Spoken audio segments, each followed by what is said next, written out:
ಎಲ್ಲರಿಗೂ ನಮಸ್ಕಾರ. ನಾನು ಲಲಿತಾ. ಆಹಾರಶ್ರೀ ಚಾನಲ್ಗೆ ತಮಗೆಲ್ಲರನ್ನು ಸ್ವಾಗತಿಸ್ತಾ ಇದ್ದೀನಿ. ನಾನಿವತ್ತು ಸಿಹಿ ಕುಂಬಳಕಾಯಿಯಿಂದ ರುಚಿಯಾದಂತಹ ಮತ್ತು ಈಜಿಯಾಗಿ ಮಾಡುವಂತಹ ಸಿಹಿ ಕುಂಬಳಕಾಯಿ ವಡೆಯನ್ನು ಮಾಡ್ತಾ ಇದ್ದೀನಿ. ಹಾಗಿದ್ರೆ ಬನ್ನಿ ಸಿಹಿ ಕುಂಬಳಕಾಯಿ ವಡೆ ಮಾಡೋದು ಹೇಗೆ ಅಂತ ನೋಡೋಣ. ಇಲ್ಲಿ ನೋಡಿ, ನಾನು ಸಿಹಿ ಕುಂಬಳಕಾಯಿ ತೊಗೊಂಡಿದ್ದೀನಿ. ಇದು ಮೇಲಿನ ಸಿಪ್ಪೆ ಎಲ್ಲ ತೆಗೆದು ನಾನು ತೊಗೊಂಡಿದ್ದೀನಿ. ನೀವು ಬೇಕಿದ್ದರೆ ಸಿಪ್ಪೆ ಸಮೇತನೇ ಕುದಿಲಿಕ್ಕೆ ಹಾಕಿ ನಂತರ ಮಾಡುವಾಗ ಸಿಪ್ಪೆಯನ್ನು ಬೇರೆ ಮಾಡಿ ನೀವು ಉಪಯೋಗಿಸ್ಕೋಬಹುದು. ಇಲ್ಲಿ ನಾನು ಒಂದು ಪಾತ್ರೆ ತೊಗೊಂಡಿದ್ದೀನಿ. ಪಾತ್ರೆಗೆ ಈ ಕುಂಬಳಕಾಯಿಯನ್ನು ಹಾಕಿ ನೀರು ಹಾಕಿ ಗ್ಯಾಸ್ ಮೇಲೆ ನಾನು ಕಾಯಲಿಕ್ಕೆ ಇಟ್ಕೊಂಡಿದ್ದೀನಿ. ಈಗ ಇಲ್ಲಿ ನೋಡಿ ಕುದೀತಾ ಇದೆ. ಇದು ಹೇಗೆ ಬೆಂದಿದೆ ಅಂತ ತಿಳ್ಕೋಬೇಕು ಅಂದರೆ ಈ ರೀತಿ ಫೋರ್ಕ್ ಸ್ಪೂನ್ ಅಥವಾ ಚಾಕು ಅಥವಾ ಸ್ಪೂನ್ ಯಾವುದಾದ್ರೂ ಒಂದು ತೊಗೊಂಡು ಚುಚ್ಚಿ ನೋಡಬೇಕು. ಆರಾಮಾಗಿ ಅದು ಒಳಗಡೆ ಹೋದಾಗ ಅದು ಕುದ್ದಿದೆ ಅಂತ ತಿಳ್ಕೋಬೇಕು. ಇವಾಗ ಇದು ಬೆಂದಿದೆ.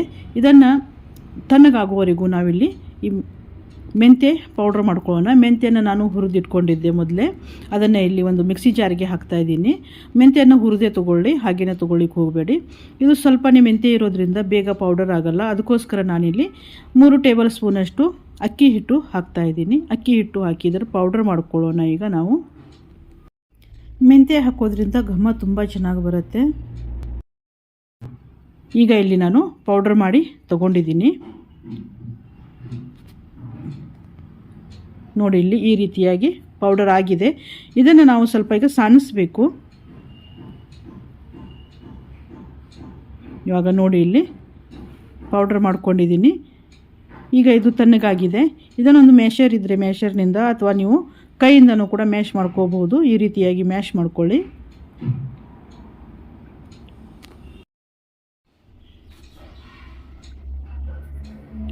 ಈಗ ಈ ಮ್ಯಾಶ್ ಮಾಡಿದ್ದೇನಿದೆಯಲ್ಲ, ಇದನ್ನು ಒಂದು ಪರಾತಿಗೆ ಹಾಕ್ತಾಯಿದ್ದೀನಿ.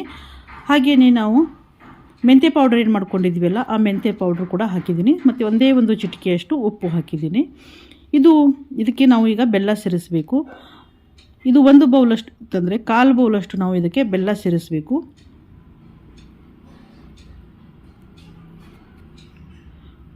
ಈಗ ನೋಡಿ, ಇಲ್ಲಿ 4 ಭಾಗ ಮಾಡ್ತಾಯಿದ್ದೀನಿ. ಇಲ್ಲಾಂದರೆ 4 ಭಾಗ ಮಾಡಿ ನೀವು ನೋಡ್ಬೋದು. 4 ಭಾಗ ಮಾಡಿ ಅದರಲ್ಲಿ 1 ಭಾಗದಷ್ಟು ನೀವು ಬೆಲ್ಲ ಹಾಕಬಹುದು. ಈಗ ನೋಡಿ, ಇಲ್ಲಿ 1 ಭಾಗದಷ್ಟು ಇಲ್ಲಿ ನಾನು ಬೆಲ್ಲ ತೊಗೊಂಡಿದ್ದೀನಿ. ನಿಮಗೆ ಸಿಹಿ ಹೆಚ್ಚು ಬೇಕು ಅಂದರೆ ಸ್ವಲ್ಪ ಬೆಲ್ಲ ಕೂಡ ಹೆಚ್ಚು ಹಾಕಬಹುದು. ಆದರೆ ಇಷ್ಟು ಬೆಲ್ಲ ಸಾಕು ಇದಕ್ಕೆ. ಮತ್ತು ಇದಕ್ಕೆ ಬೇರೆ ಎಕ್ಸ್ಟ್ರಾ ನೀರೇನು ಹಾಕೋ ಅವಶ್ಯಕತೆ ಇಲ್ಲ.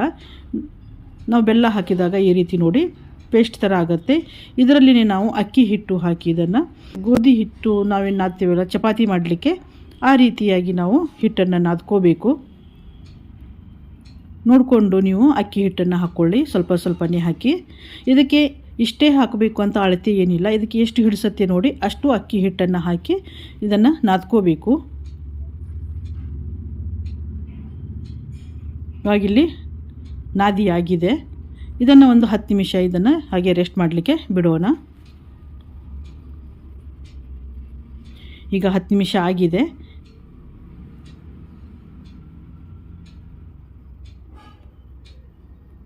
ಈಗ ಈ ರೀತಿಯಾಗಿ ನಾವು ಉಂಡೆ ಮಾಡ್ಕೊಳ್ಳೋಣ. ಈ ರೀತಿಯಾಗಿ ನಾವು ಮಾಡಿಕೊಂಡು ನಮಗೆ ಬೇಕಾದ ಆಕಾರದಲ್ಲಿ ನಾವು ವಡೆಯನ್ನು ಮಾಡ್ಕೋಬಹುದು. ಎಷ್ಟು ದೊಡ್ಡದು ಬೇಕು ಆ ಅಂದಾಜಿನಿಂದ ನೀವು ಈ ರೀತಿಯಾಗಿ ಉಂಡೆಯನ್ನು ಮಾಡಿಕೊಳ್ಳಿ. ಈಗ ನಾನಿಲ್ಲಿ ಎಣ್ಣೆ ತೊಗೊಂಡಿದ್ದೀನಿ. ಎಣ್ಣೆ ಹಚ್ಚಿ ಇದನ್ನು ಸ್ವಲ್ಪ ಈ ರೀತಿಯಾಗಿ ತಟ್ಕೊಳ್ಳಿ. ಈ ರೀತಿಯಾಗಿಯೂ ನೀವು ಮಾಡ್ಕೋಬಹುದು. ಇಲ್ಲಾಂದರೆ ಲಟ್ಟಿಸಿ ಕೂಡ ನೀವು ಮಾಡಬಹುದು. ಈ ರೀತಿ ನಿಮಗೆ ಮಾಡಲಿಕ್ಕೆ ಬಂದಿಲ್ಲ ಅಂದರೆ ಲಟ್ಟಿಸಿ ಕೂಡ ನೀವು ಮಾಡ್ಕೋಬಹುದು.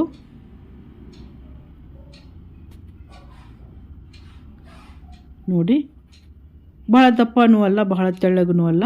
ಈ ರೀತಿಯಾಗಿ ಮಾಡಿಕೊಳ್ಳಿ. ಈಗ ನಾನು ಮತ್ತೊಂದು ಮಾಡಿ ತೋರಿಸ್ತಾ ಇದ್ದೀನಿ. ನೋಡಿ, ಲಟ್ಟಿ ಮಾಡ್ತಾಯಿದ್ದೀನಿ.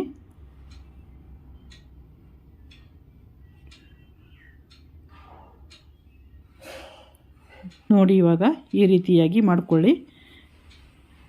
ಈಗ ಇಲ್ಲಿ ನಾನು ಕಬ್ಬಿಣದ ಕಾವಲಿಯಲ್ಲಿ ಎಣ್ಣೆಯನ್ನು ಹಾಕಿ ಬಿಸಿ ಮಾಡಲಿಕ್ಕೆ ಇಟ್ಟಿದ್ದೀನಿ. ಈಗ ಎಣ್ಣೆ ಕೂಡ ಇಲ್ಲಿ ಬಿಸಿಯಾಗಿದೆ.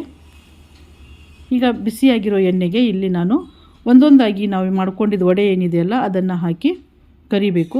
ನಾವು ಬನಾನಾ ಬನ್ ಮಾಡ್ತೀವಿ ನೋಡಿ, ಆ ರೀತಿ ಕಲರ್ ಬರೋವರೆಗೂ ನಾವು ಈ ವಡೆಯನ್ನು ನಾವು ಕರಿಬೇಕು.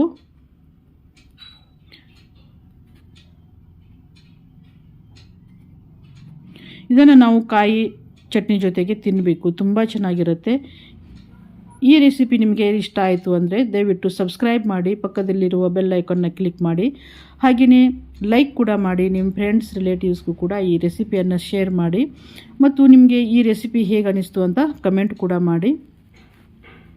ಇವಾಗ ನೋಡಿ, ಇಲ್ಲಿ ಈ ರೀತಿಯಾದರೆ ಸಾಕು. ಇದನ್ನು ಒಂದು ಟಿಶ್ಯೂ ಪೇಪರ್ ಮೇಲೆ ನಾನು ಈಗ ತೆಗಿತಾ ಇದ್ದೀನಿ. ಇದೇ ರೀತಿ ನಾವು ಎಲ್ಲ ವಡೆನೂ ಮಾಡ್ಕೊಳ್ಳೋಣ. ಇದು ತುಂಬ ಚೆನ್ನಾಗಿರುತ್ತೆ. ಒಂದು ಸಲ ನೀವು ಟ್ರೈ ಮಾಡಿ. ಎಲ್ಲರಿಗೂ ಧನ್ಯವಾದಗಳು.